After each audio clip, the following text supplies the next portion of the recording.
স্লেইডেন এবং সোয়ান যৌথভাবে কোষতত্ত্ব প্রবর্তন করেন। ভীষণ ইম্পর্টেন্ট লাইন, প্রচুর কোশ্চেন আসতে থাকে। স্লেইডেন এবং সোয়ান যৌথভাবে কোষতত্ত্ব প্রবর্তন করেন। তবে কিভাবে নতুন কোষগুলো উৎপন্ন হয়েছে তা এই তত্ত্ব ব্যাখ্যা করেনি। স্লেইডেন এবং সোয়ান কেবলমাত্র কোষ কি তৈরি, কিরকম হয় এগুলোই বলেছে, কিন্তু একটা কোষ কিভাবে সৃষ্টি হচ্ছে সেটা কিন্তু স্লেইডেন এবং সোয়ানের কোষতত্ত্ব থেকে আমরা জানতে পারি না। সেটা বলেছিলেন একজন, সেটা হচ্ছে রুডল্ফ ভিরচে 1855 সালে।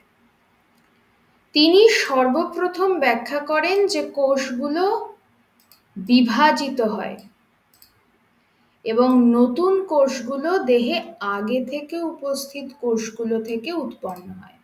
তিনি প্রথম বললেন যে কোষ কিভাবে তৈরি হয়। তিনি বললেন যে কোষ থেকেই কোষ তৈরি হয়। কোষ যেগুলো থাকে দেহের ভিতরে সেগুলো বিভাজিত হয়, সেগুলো বিভাজিত হয়ে নতুন কোষ তৈরি করে। এইভাবে কোষ থেকে কোষ তৈরি হয়। দেহে আগে থেকে উপস্থিত কোষগুলো থেকে নতুন কোষগুলো উৎপন্ন হয়। তিনি এটি ল্যাটিন ভাষায় বলেছিলেন এবং তিনি এক্স্যাক্ট যে কথাটা বলেছিলেন সেটা হচ্ছে ওমনিস সেলুলা ই সেলুলা, মানে সেলুলা ই সেলুলা, সেলুলা থেকে সেল ওমনিস উৎপন্ন হয়। ভীষণ ইম্পর্টেন্ট লাইন, প্রচুর প্রশ্ন আসে এটা থেকে, ভেরি ভেরি ইম্পর্টেন্ট এই জায়গাটা। এই যে রুডল্ফ ভিরচে, ডাবল স্টার। ওমনিস সেলুলা ই সেলুলা কার মন্তব্য? রুডল্ফ ভিরচে, সেটা মনে রাখতে হবে। তিনি স্লেইডেন ও সোয়ানের তত্ত্বকে পরিমার্জিত করে কোষতত্ত্বকে চূড়ান্ত রূপ দান করেন। এটাও মনে রাখতে হবে যে স্লেইডেন এবং সোয়ানের কোষতত্ত্বকে কে পরিমার্জিত করেছিলেন? রুডল্ফ ভিরচে। তাহলে এই যে স্লেইডেন গেল, সোয়ান হলো, তারপরে রুডল্ফ ভিরচে, এই তিনজনের পরে যে আমরা ফাইনাল কোষতত্ত্বটা পেলাম সেটা কি দাঁড়ালো বর্তমানে? তাহলে কোষতত্ত্বের স্টেটমেন্ট কি? এটাই যে সব সজীব বস্তুই কোষ এবং কোষ থেকে উৎপন্ন পদার্থ দ্বারা গঠিত, 1 নম্বর। দ্বিতীয়টা হচ্ছে রুডল্ফ ভার্চের কথাটা, যে সব কোষই দেহে আগে থেকে উপস্থিত কোষগুলো থেকে উৎপন্ন হয়। তাহলে কোষতত্ত্বের এই দুটো টার্ম আমরা মনে রাখবো, এই দুটো কথা। এমসিকিউ আসে, অনেক সময় বলে যে নিচের কোন তথ্যটি সত্য নয়, যে সব সজীব বস্তুই কোষ এবং কোষ থেকে উৎপন্ন পদার্থ দ্বারা গঠিত। তারপর সব বলতে পারে যে নিচের কোনগুলি কোষতত্ত্বের অংশ নয়, বা কোষতত্ত্বে কোন বাক্যগুলি অন্তর্ভুক্ত নয়। এই দুটো স্টেটমেন্ট দিয়ে দেবে, সাথে হয়তো আরো দুটো স্টেটমেন্ট দিয়ে দেবে, বলবে যে কোষ নিউক্লিয়াস দিয়ে গঠিত, কোষে নিউক্লিয়াস থাকে, কোষে ডিএনএ থাকে, এরকম স্টেটমেন্ট দিয়ে দেবে। বলবে নিচের কোনগুলি কোষতত্ত্বে বলা হয়েছে, তখন কিন্তু ওগুলো হবে না। কোষতত্ত্বে কেবলমাত্র এই দুটো কথাই বলা হয়েছে। কোষতত্ত্ব বলতে আমরা সেই প্রাচীন যে কোষতত্ত্বটা দেওয়া হয়েছিল স্লেইডেন সোয়ান রুডল্ফ ভার্চের পরে, সেটুকুই জানবো, যেহেতু বইয়ে ওটুকুই লেখা আছে। তাই কোষতত্ত্বে এই দুটো লাইনই আমরা মনে রাখবো। কোষের নিরীক্ষণ। পূর্বে তোমরা পেঁয়াজের কোষ অথবা মানুষের গালের ভেতরের কোষ অণুবীক্ষণ যন্ত্রের সাহায্যে পর্যবেক্ষণ করেছ।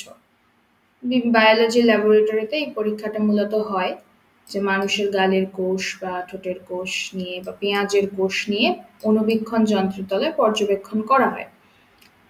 তো তাদের গঠন আমরা মনে করে দেখি, তো অণুবীক্ষণ যন্ত্রের তলায় কিরকম দেখা যায়, যে কোষ হচ্ছে একটা আদর্শ উদ্ভিদ কোষ যার একটা সুস্পষ্ট কোষ প্রাচীর রয়েছে। উদ্ভিদ কোষের ক্ষেত্রে কি হয়? উদ্ভিদ কোষের কোষ প্রাচীর থাকে এরকম। আমরা জানি প্রত্যেকটা কোষের বাইরে এরকম একটা কোষ পর্দা থাকে। উদ্ভিদ কোষের বাইরেও এরকম একটা কোষ পর্দা থাকে, কিন্তু কোষ পর্দারও বাইরে এক্সট্রা একটা প্রাচীর থাকে, সেটাকে বলে কোষ প্রাচীর। এবং সেটা শুধুমাত্র কিন্তু উদ্ভিদ কোষদেরই থাকে, প্রাণী কোষদের কিন্তু থাকে না। এই কোষ প্রাচীর কোষটির বহিঃসীমানা রূপে অবস্থান করে এবং এর ঠিক ভেতরেই থাকে কোষ পর্দা বা প্লাজমা পর্দা।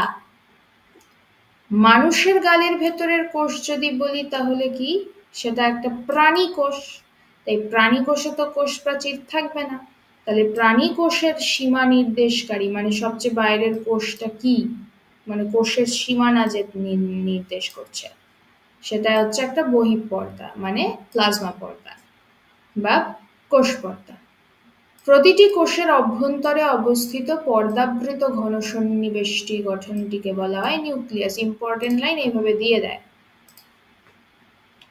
যে বলবে কোষের অভ্যন্তরে অবস্থিত পর্দাবৃত ঘন সন্নিবিষ্ট গঠনটিকে নিম্নলিখিত কি বলা হয়, নিউক্লিয়াস বলা হয়।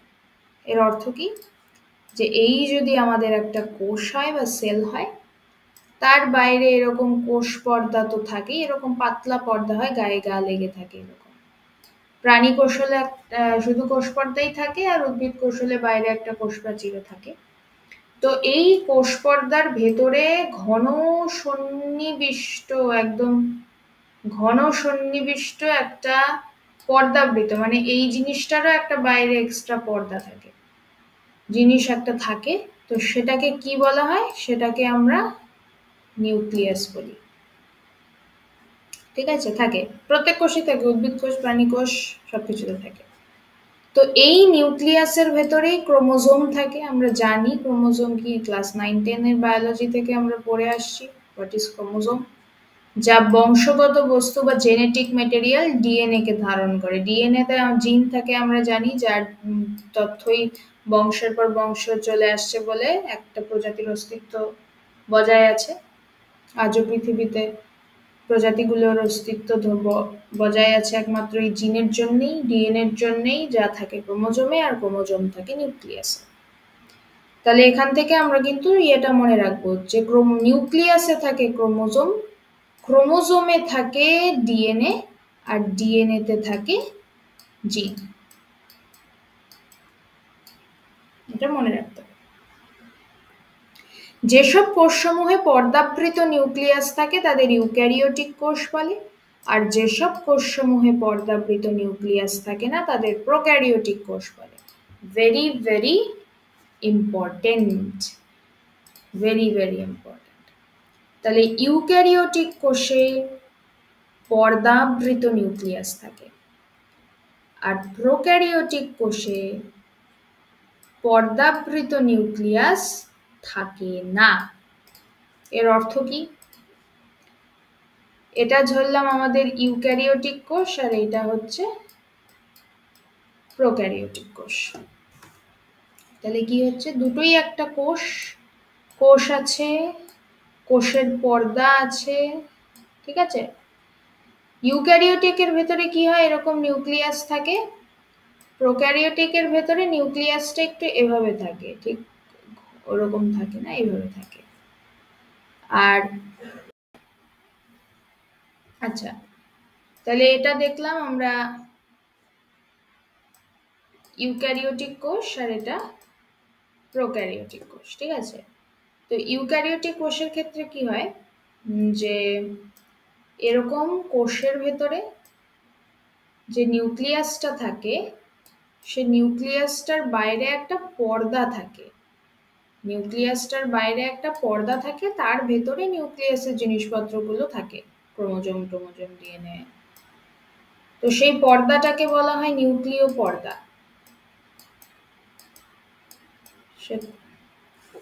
সেটাকে নিউক্লিয় পর্দা বলে, ঠিক আছে, নিউক্লিয় পর্দা বলে। আর প্রোক্যারিওটিক কোষের ক্ষেত্রে কি হয়, প্রোক্যারিওটিক কোষের ক্ষেত্রে জেনেটিক ম্যাটেরিয়ালটা এরকম ঘন সন্নিবিষ্ট ভাবে নিউক্লিয়াস নিউক্লিয় পর্দার মধ্যে অত মানে সুন্দরভাবে বেষ্টিত থাকে না, ও এরকম একটু মানে সাইটোপ্লাজমের মধ্যে এভাবে থাকে, এর কোনো পর্দা টর্দা নেই, তাই স্ট্রাকচারটা এরকম সুসংগঠিত হয় না, এরকম হয়। এর বাইরে কোনো পর্দা নেই, নো নো পর্দা, কোনো পর্দা নেই, নর্মাল থাকে এরকম নেকেড। তো এটাকে বলা হয়, সেজন্যে এটাকে মানে ঠিক নিউক্লিয়াস মানা হয় না, মানে নিউক্লিয়াস তাকেই বলে যার বাইরে এরকম সুন্দর পর্দা থাকে, নিউক্লিয় পর্দা থাকে। কিন্তু প্রোক্যারিওটিক কোষের ক্ষেত্রে কোনো নিউক্লিয় পর্দা থাকে না, তো সেটাকে ঠিক সত্যিকারের নিউক্লিয়াস বলে মনে করা হয় না, তার একটা স্পেশাল নাম আছে, সেটাকে বলা হয় নিউক্লিয়েট। এটাকে বলা হয় নিউক্লিয়েট বা নেকেড ডিএনএও বলে, নগ্ন ডিএনএও বলা হয়। কোনো পর্দা দ্বারা যেহেতু বেষ্টিত থাকে না, তাই একে নেকেড ডিএনএও বলে। ঠিক আছে, তো যাই হোক, এখানে নিউক্লিয়েট কথাটা লেখা নেই, এখানে জাস্ট বলা হয়েছে পর্দাবৃত নিউক্লিয়াস থাকে না। তো এই গল্পটা আমরা মনে রাখবো যে ইউক্যারিওটিক কোষে পর্দাবৃত নিউক্লিয়াস থাকে, প্রোক্যারিওটিক কোষে পর্দাবৃত নিউক্লিয়াস থাকে না। কিন্তু দুটো কোষেই নিউক্লিয়াসের সাথে আরেকজন যে থাকে, যার মধ্যে কোষের জিনিসপত্রগুলো সব বসে থাকে, সাইটোপ্লাজম। কিন্তু সকল প্রকার কোষের ভিতরেই অর্ধতরল যে ধাত্র সাইটোপ্লাজম কোষের সমগ্র স্থান জুড়ে থাকে। কোষের ভেতরে কি থাকে? সাইটোপ্লাজম থাকে, তার মধ্যেই নিউক্লিয়াস, অঙ্গাণু, বিভিন্ন জিনিসপত্র কোষের থাকে। তো এটা মনে রাখতে হবে। তো কোষের অর্ধতরল ধাত্রের নাম কি? সাইটোপ্লাজম। সাইটোপ্লাজমের প্রকৃতি কেমন? অর্ধতরল। অর্ধতরলের আরেক একটা নাম আছে, সেটা কি? সেমিফ্লুইড, ইংরেজিতে সেমিফ্লুইড। কোষকে সজীব অবস্থায় রাখার জন্য বিভিন্ন রাসায়নিক বিক্রিয়া সমূহ এই অংশেই ঘটে। Very very important line, very very important line. কোষকে সজীব অবস্থায় রাখার জন্য যাবতীয় যত বিক্রিয়া, রাসায়নিক বিক্রিয়া, জৈব বিক্রিয়া কোথায় ঘটে? কোষের সাইটোপ্লাজমে ঘটে। ভীষণ ইম্পর্টেন্ট, প্রচুর প্রশ্ন আসে কিন্তু, কোথায় ঘটে? এটাকে এভাবেও বলা হয়, হ্যাঁ, এটাকে এভাবেও বলা হয় arena of all chemical reactions. Arena শব্দটা আমরা মনে রাখবো, ঠিক আছে? অ্যারেনা মানে মঞ্চ, মানে ক্ষেত্র, একেবারে মানে সকল বিক্রিয়ার মঞ্চ কোষের সাইটোপ্লাজম। ইউক্যারিওটিক কোষে নিউক্লিয়াসের পাশাপাশি অন্যান্য পর্দাবৃত সুস্পষ্ট গঠন, এন্ডোপ্লাজমিক রেটিকুলাম, গলজি বস্তু, লাইসোজোম, মাইটোকন্ড্রিয়া, মাইক্রোবডি, কোষগহ্বর রয়েছে। প্রোক্যারিওটিক কোষে এই ধরনের পর্দাবৃত কোষীয় অঙ্গাণু থাকে না। কথা কি কি বলছে? কারা এরা? এন্ডোপ্লাজমিক রেটিকুলাম, গলজি বস্তু বা গলজি বডি, লাইসোজোম, মাইটোকন্ড্রিয়া, এরা কারা? এরা হলো সব কোষীয় অঙ্গাণু। কোষীয় অঙ্গাণু মানে একটা কোষের ভেতরে সাইটোপ্লাজম থাকে, আবার নিউক্লিয়াসও থাকে, এছাড়া আরো কিছু কিছু জিনিস থাকে। কারো নাম মাইটোকন্ড্রিয়া, কারো নাম এন্ডোপ্লাজমিক রেটিকুলাম, কেউ গলজি বডি, কেউ লাইসোজোম। এরা হচ্ছে কোষের অঙ্গাণু, মানে কোষের অস্ত্র আর কি, এক প্রকার। কোষে বিভিন্ন ধরনের কাজ করার জন্য বিভিন্ন বিভিন্ন রকম অঙ্গাণু থাকে। এরা যেহেতু কোষের ভেতরে থাকে, এদের বলে কোষীয় অঙ্গাণু। তো এই অঙ্গাণুগুলোরও কারো কারো পর্দা থাকে, কারো কারো পর্দা থাকে না, সবার থাকে না। এন্ডোপ্লাজমিক রেটিকুলাম, গলজি বস্তু, লাইসোজোম, মাইটোকন্ড্রিয়া, এরা পর্দা থাকে। রাইবোজোমের কিন্তু পর্দা থাকে না, এটা পর্দাবিহীন অঙ্গাণু। ব্যাপারটা কি বলতে চাওয়া হচ্ছে? ব্যাপারটা এটাই বলতে চাওয়া হচ্ছে যে ইউক্যারিওটিক কোষে যেমন পর্দাবৃত নিউক্লিয়াস থাকে আর প্রোক্যারিওটিক কোষের নিউক্লিয়াসে পর্দা থাকে না, ঠিক তেমনি ইউক্যারিওটিক কোষের যে কোষীয় অঙ্গাণুগুলো সেগুলো পর্দাবৃত হয়, কিন্তু প্রোক্যারিওটিক কোষে কোনো পর্দাবৃত কোষীয় অঙ্গাণু থাকে না, পর্দা ছাড়া থাকতে পারে। তাই প্রোক্যারিওটিক কোষে রেটিকুলাম, গলজি বস্তু, লাইসোজোম, মাইটোকন্ড্রিয়া এসব থাকে না, কিন্তু রাইবোজোম থাকবে। কেন? কারণ রাইবোজোমের পর্দা নেই। কিন্তু ইউক্যারিওটিক কোষে পর্দা ছাড়া পর্দাবৃত সব থাকে, মানে এন্ডোপ্লাজমিক রেটিকুলাম থাকে, গলজি বস্তু, লাইসোজোম, মাইটোকন্ড্রিয়া সব থাকে, এবং রাইবোজোমও থাকে। ঠিক আছে, এগুলো সব আমরা ডিটেলসে পড়বো কোষীয় অঙ্গাণু।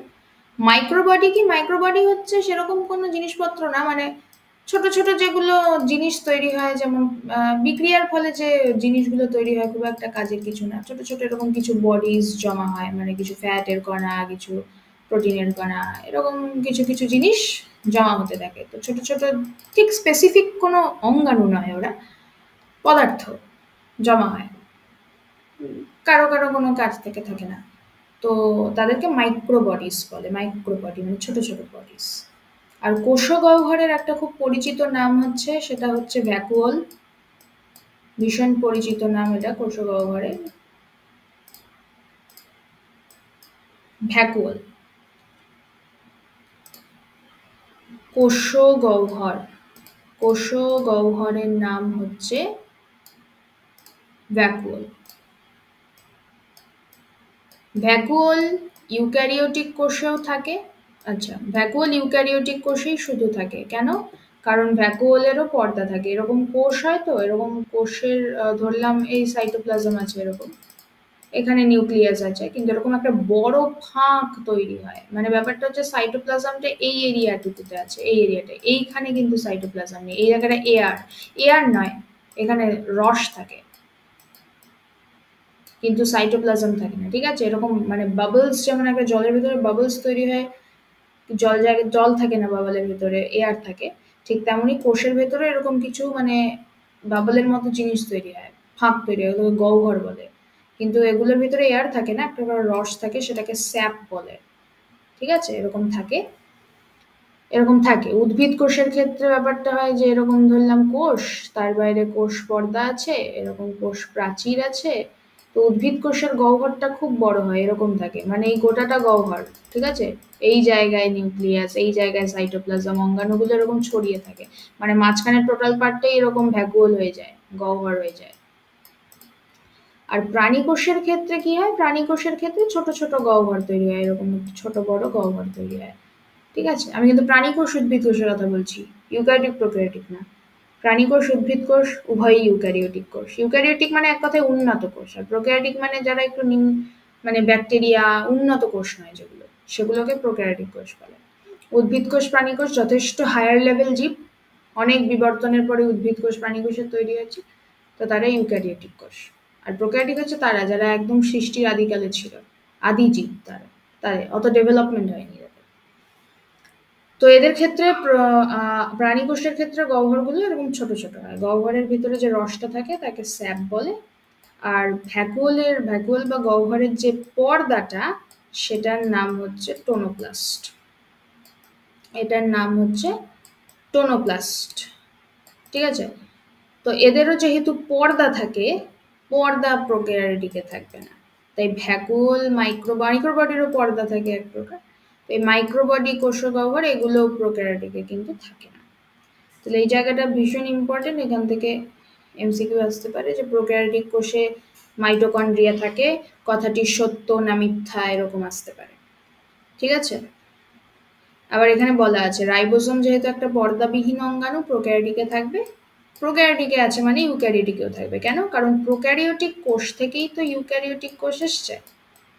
ওই যে বললাম সৃষ্টির আদিকালে ছিল, প্রোক্যারিওটিক কোষেরই বিবর্তন হতে হতে, উন্নতি হতে হতে ইউক্যারিওটিক কোষের সৃষ্টি, তাই না? এই পৃথিবীতে আগে কি উদ্ভিদ প্রাণী ছিল? আগে কারা ছিল? ব্যাকটেরিয়া ছিল, প্রোটিস্টা ছিল, অ্যামিবা এসব ছিল, এরা সবাই প্রোক্যারিওটিক না? এইভাবে প্রাচীন জীব যারা প্রোক্যারিওটিক, তাদের থেকেই তো বিবর্তনের লক্ষ লক্ষ যুগ পরে ইউক্যারিওটিক এসছে। তাই প্রোক্যারিওটিকে যেটা থাকবে ইউক্যারিওটিকেও যেটা থাকবে, কিন্তু ইউক্যারিওটিকের সব জিনিস প্রোক্যারিওটিকের নাও থাকতে পারে, কারণ ইউক্যারিওটিকে অনেক চেঞ্জেস হয়েছে, অনেক কিছু হয়েছে, সেগুলো প্রোক্যারিওটিকে তো আর আসেনি, প্রোক্যারিওটিক থেকে ইউক্যারিওটিকের সৃষ্টি হয়েছে, তাই না? কিন্তু বেসিক যে জিনিসগুলো প্রোক্যারিওটিকে, যেমন নিউক্লিয়াস, যেমন প্রোক্যারিওটিকে নিউক্লিয়াস ছিল কিন্তু সেটা নিউক্লিয়েড রূপে ছিল, কোনো পর্দা ছিল না। ইউক্যারিওটিকেও ওই জিনিসটা এসেছে কিন্তু একটা পর্দার ভেতরে ঘনসন্নিবিষ্ট হয়ে গেল। তেমনি প্রোক্যারিওটিকেও রাইবোসোম ছিল, ইউক্যারিওটিকেও রাইবোসোম আছে, কিন্তু একটু ডেভেলপড ভার্সন আছে, পরে আমরা দেখবো। যেমন প্রোক্যারিওটিকে 70s রাইবোসোম আর ইউক্যারিওটিকে 80s রাইবোসোম। প্রোক্যারিওটিকে সব অঙ্গাণু ছিল না, এই রাইবোসোম ছিল, কিন্তু ইউক্যারিওটিকে দেখা গেল রাইবোসোমের পাশাপাশি আরো কত রকম অঙ্গাণু তৈরি হলো, কারণ ডেভেলপমেন্ট হলো, কাজ বাড়লো, চাপ বাড়লো, তাই অঙ্গাণুকেও বাড়াতে হলো, বিভিন্ন কাজ বিভিন্ন জন দিয়ে করানোর জন্য বিভিন্ন অঙ্গাণুর দরকার পড়লো, এভাবেই বিবর্তন হলো।